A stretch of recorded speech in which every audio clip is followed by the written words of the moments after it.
Hello fellow rosarians, thank you for joining me today.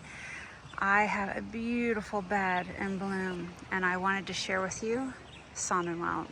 Sonnenwelt is one of my favorite roses, as you know, and what I love about it is the frilly blooms that have pink or rose color on the edges. Look at those pretty buds.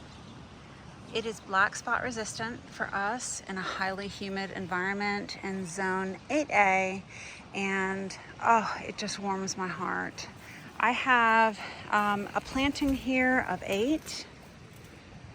Oof.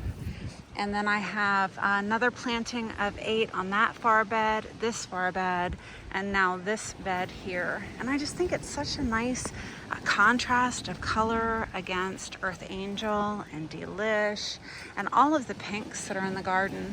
Don't you think so? So I hope if you are considering a disease-resistant variety that you will consider Sonnenwelt. Thanks so much for joining me, Rosebuds. I'll see you in the next video.